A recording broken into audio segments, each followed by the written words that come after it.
Hello, welcome to The One Show with Adrian Child. And Christine Blakely, and our guest tonight has stepped off his wheel to join us in the studio. It's the hamster himself, Richard Hammond. Dignified. Thank you. And listen, we had Jeremy Clarkson on the other week. Yes. We got on ever so well with him. I was really nice lovely. to him. I really warmed to him. So, following Sunday, I thought I'd watch my new friend on Top Gear, and imagine my surprise and disappointment when I saw this. You can now wave goodbye to the misery of being forced to watch Adrian Chiles. That did happen. He did say that then. I know he saw it. He did say What was that. that about? Well, you know, it was... Look, don't rise to the bait. I've learned that. It's taken me 5 years. Don't rise. Better and then to you bear ignore up. them. Yeah, it's too bad. I've risen. Two can play at that game, Jeremy. There he is now. This Shall we switch him runs off? on the same sort of batteries that you get on a laptop. Oh, you... Do you know what? Lead on with it. Can I have that? You started World War III with Top Gear, Could be Mr. useful. Chiles. I'll hang on. Let's switch Clarkson off. If it works on him live, I'll have it. Thank you. Dear. Well, he regret started that. it. I know, I'm You just should, saying, honestly, you'll you've regret risen to the bait. It will escalate now. Anyway, Well, that's the end of it will escalate now. Right, bring it on. Well, you're making it worse by the second. Yes, I'm staying out. Enough. Okay. The Polish Federation of Great Britain came out with an astonishing statistic this week. It's reckoning no different view of them to what we have now. Well, I mean, if you remember, I know you investigated D-Day for the TV, but if you think about older people, they remember the bravery of the Polish flyers, you know, and how these people fought in the Battle of Britain. They fought for this country with incredible ferocity, yes. And a younger generation isn't going to make that association, is where you're going with that. But I think it's worthwhile, just as a contemporary look at it. People thought, yeah, there's work here. And they came over here and got it, and they're blessed with the language skills to be able to do that. If you're Polish but can speak English, marvellous. Come and work. And then the work's drying up, so they'll go somewhere else. I think... And that's just the way of the world. Well, well, I mean, I would. it's sort of like commuting, because they could come back. And young British people who can speak can go and get a job in Spain. Yeah. Okay, Paddy, nice to have you here. May I ask you, as a motorcyclist, in the recent cold snap, did your extremities freeze at all? Dropped off entirely. Did it really? It is nippy, isn't it? Yeah. Yes. Have you been out on yours in this? I've got. I just go down in the morning and put my hands on the heated thingies. You got heated grips? Yes, I hate to boast, but I have got heated. Do you know what you can get? Just slight aside. There is now. It's like a lighter affair on the motorcycle. You plug it in, and you can have heated boots. Really? And a heated You waist. see, yours isn't that Yeah, fancy, yes. is Everybody it? thinks you're being really brave, but you know. That's what I want. Late Christmas present, that'll do. Oh, it was terribly cold last week, which caused terrible anxiety to the most nervous driver on the One Show team. Giles? You're like an old pro now, Giles. Best on You screen. know, yesterday changed my life. Look at my new wardrobe. You did I've what? gone out. I've been to Primark. I've said I want to be dressed like Jeremy Clarkson. This is what they. This is what they gave me. It wasn't expensive. Apparently, I put the bullets here. It's fantastic. I have booked in with these guys. I'm going with the Blues and Twos. Oh, next I week. bet they can't wait after that display. It's going to be They're giving me an exciting. advanced driving course. I have to tell you seriously, I really am a very nervous passenger. With these guys, they know their stuff. I really do feel quite different because of the command that they had. Normally, when we go out in the car, my wife insists on there being a man with a red flag walking ahead of the vehicle. No longer. I am now going to be there, Mr. Smooth, relaxed, and I'm adopting some of Jeremy's views as well, so I'm not very popular. But I'm really... So hang on, you're going to go to that state from where you were on that film. It's all psychological. That's going to be quite a course, It's isn't it? all psychological. I'm going to change my life. I'm losing my feminine side altogether. All those rumours, forget them. I am not... look at the jeans. Look at the jeans. Look, chaps, look at the way I'm sitting. You've never seen legs like that before. Normally, no. You're not ready for advanced jean wearing yet, are you? I'm working into that. I'm going to be sitting in the bath with these tonight. Oh, yeah. That's an image I'm going to struggle with for some time now. Giles, how many attempts did it take to get your driving license in the first place? How many times? No, I got it first time. Oh, you see, well, that's superb. What Yeah, it's, as I was saying. How many times? Look, there's a fire! Twice. You had to take yours first. Actually, I was so good they wanted me back again just to give another demo. Yeah. But how old were you? 17. Yeah, this is the problem. Young men, their frontal lobe, which is their observation thing, does not develop till they're 25. Which Well, is why not young mine, I men nearly have more snapped it accidents. off. Yeah, so that's your problem. Thank you. Thank you, Carol. Could you give it all up? What you haven't a Well, I do live in the sticks, I'm giving it all up. I do live in the country, yes. I live there. I think sometimes people in the city tend to look at those living in the country as if, let's not forget the rural folk.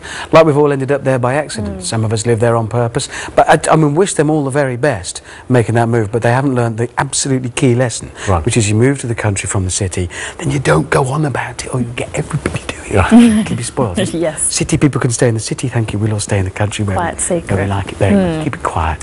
Mind you, you have got involved in a rather adventurous project, shall we say. And yes, take a look at this. This will remind everybody. Ball the fire, get me, baby. Ooh,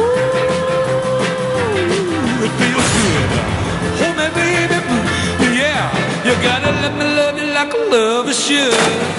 Right, needless to say, that's not you jumping No, from one ball no, to it's the not. next. No. So what's that all about then? That's the prank called Wipeout. Are they supposed to bounce from ball to ball? Yeah, the whole thing is based on a massive obstacle course that was made out in Argentina, and people go out to it to try and conquer it. And it was explained to me at first, Rich, do you want to host Total Wipeout? It's going to be very exciting. Well, I don't know, not sure.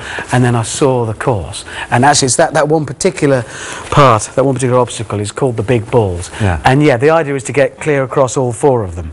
And the joy of it is you can see the contestants as they arrive at them and they look at the balls, and in their mind what's going to happen is they go 1, 2, 3, 4, and they set off and they take the first step and then it doesn't go how they thought it was going Has to. anyone ever made that? But, Last bit? not yet. Not yet. But we shall see. It's quite tough. You just like watching people suffer, don't you, really? Why do people put themselves up for it? Look at this poor woman here. 22-year-old boarding school housemistress Sarah finds herself well and truly stuck. After 5.5 minutes in the mud, Sarah eventually throws in the towel.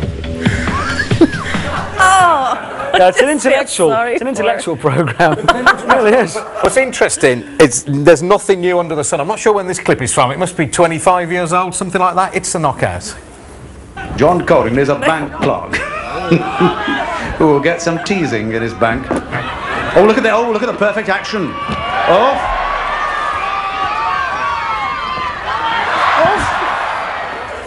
You see? It You've got to just introduce works. costumes. That's It what just you're works. missing out The on. point is, people doing stuff like that is, and I'm sorry, it just is funny. It just is. And it's good family entertainment, isn't it? The whole family can sit down and very watch much that and so. have a bit of a Yeah, giggle. my 2 daughters, it's the only thing, because I've got, at the moment I'm doing that and Blast Lab Kids Science Show, and those are the only 2 things I've ever done that they've been impressed by. Oh, So they're really You have to enjoying happen that. sooner or later. Yeah, finally, they actually like what I do.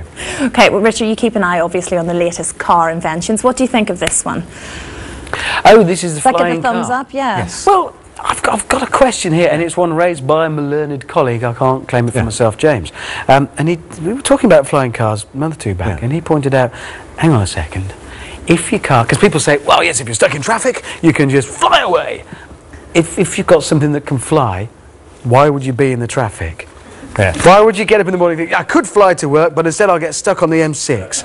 But why? I don't. Well, I think great minds think alike, because I thought that, but the answer is you fly to the airport, you fold the wings up, and you just get in, you drive off from there. Look, you can afford a flying car, or let's say, I don't know, a helicopter.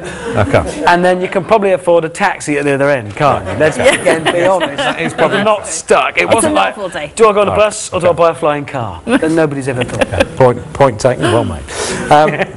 Talking of great invention, here's Marty Johnson on one none of us could do without.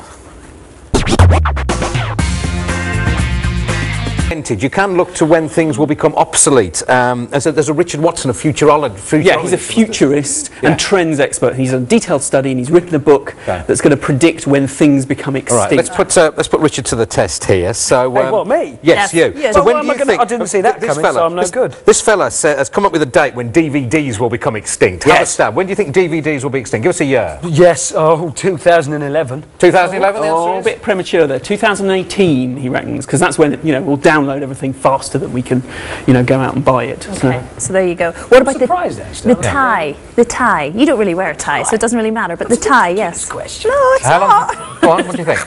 No, 2075. No. 2041, he reckons. 2041, because we'll all be so casual. Based on what possible? How can you? It's highly scientific. Please don't denigrate our material, Richard, if you don't mind. can you What about the car? What about the 4-stroke combustion engine, the petrol engine? Well, imminent hydrogen fuel cells will take its place within completely gone or Yeah. Yeah, internal combustion engine. Well, Goodbye. entirely extinct, because I'll still have my Mustang Give in us the a date, car. go on, give us a date. 2095. 2036. Oh, There we go. Cool, that's soon, isn't it? Richard, this has been great to have you on again. I've been in You are 40 welcome by anytime. And that man, Jeremy, tell him he can come on again. He was playing. It's actually a compliment. No, it is, I'm it is. sure it is.